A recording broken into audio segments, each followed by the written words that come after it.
Bonjour à toutes et à toutes. Merci de nous suivre euh, sur notre atelier Raconte-moi une histoire. J'espère que les histoires précédentes vous ont plu et que vous avez aimé la suite. Et que voilà, je sais que ces histoires travaillent un peu dans nos cœurs, dans nos pensées. Et parfois on n'est pas habitué à ces genres d'histoires.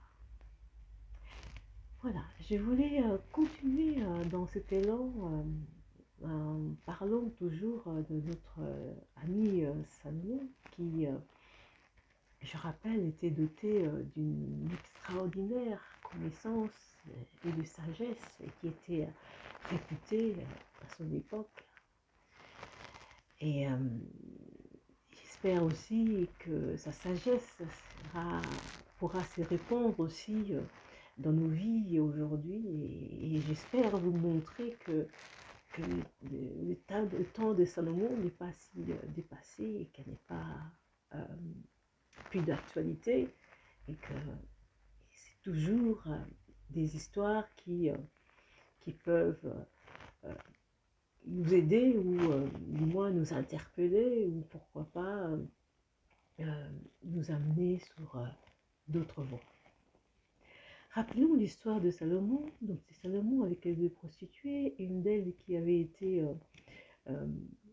privée de son enfant parce que l'autre l'avait volé, tout simplement.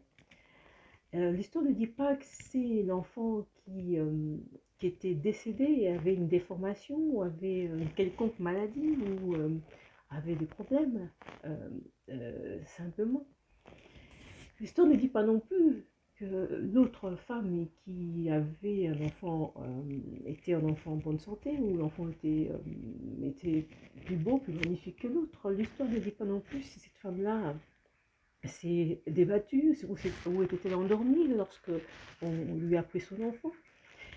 Mais l'histoire nous dit que effectivement cette femme prostituée lui a volé son enfant et que cette querelle les a amenés jusqu'à aller au devant de Salomon qui était un juge réputé, connu et surtout d'une sagesse extraordinaire. Et voici. Donc cette fois-ci, j'aurais voulu mettre l'accent sur la situation de la femme prostituée qui avait volé un enfant de l'autre. Et que parfois, les choses ne sont pas aussi simples, aussi claires qu'elles ne paraissent. Donc cette femme vole l'enfant de l'autre et fait sienne et déclare publiquement que c'est son enfant. Et lorsque nous essayons, Salomon essaie de décortiquer l'histoire, d'aller plus loin, pour un jugement, disons, correct, il s'est avéré que une de ces femmes, cette femme qui avait volé l'enfant, dit que sa décision, ce serait, pour elle, selon elle, ce serait de couper l'enfant en deux. C'est là que se situe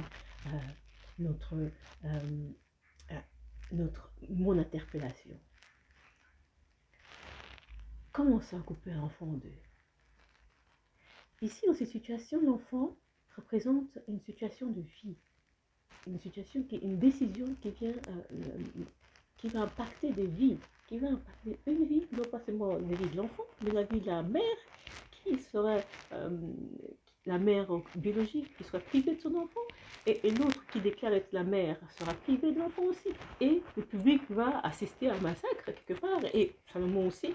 Donc voilà, il y a des situations comme ça qui sont des situations de vie ou de mort que nous devons apprendre dans notre vie.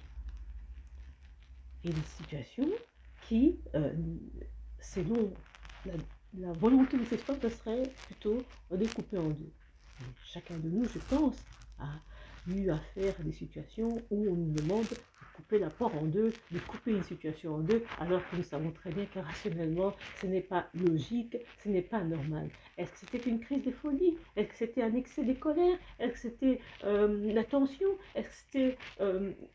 qu'est-ce qui s'est passé dans la tête de cette femme-là pour dit que elle souhaitait que cet enfant soit coupé en deux. Nous ne le savons pas. Mais une chose est sûre, c'est que parfois dans notre vie actuelle, dans notre vie d'aujourd'hui, nous avons à prendre des décisions comme ça. Et parfois, nous décidons de couper l'enfant en deux, de couper des décisions en deux. Et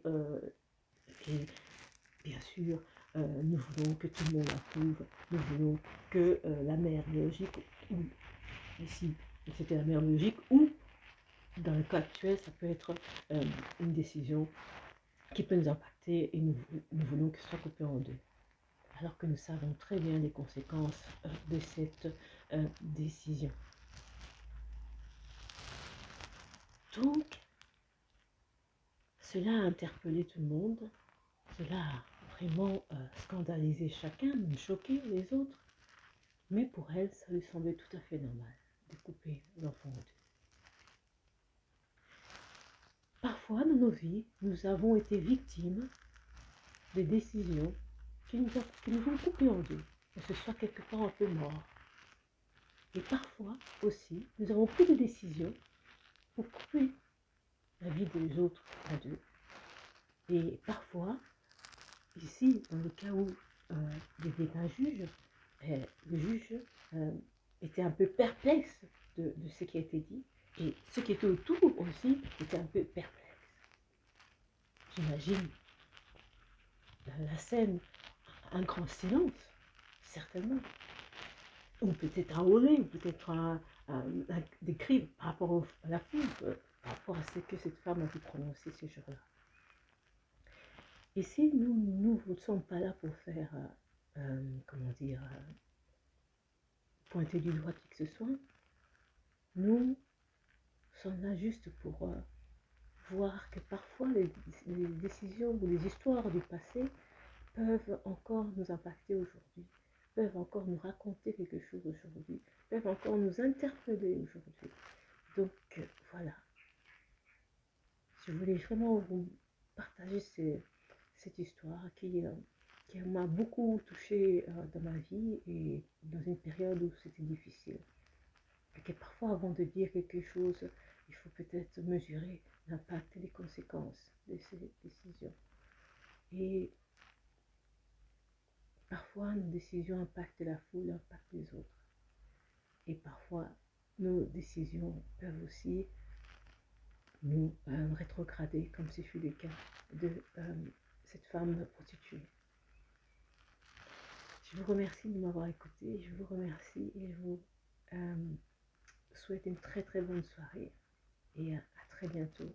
Et que j'espère que l'histoire de Salomon, qui vous pensiez peut-être était une histoire dépassée, qui datait de Mathusalem, qu'aujourd'hui va vous permettre de pouvoir voir un peu plus clair sur nos décisions d'aujourd'hui, pourquoi pas de demain également, et pouvoir aussi changer nos vies encore.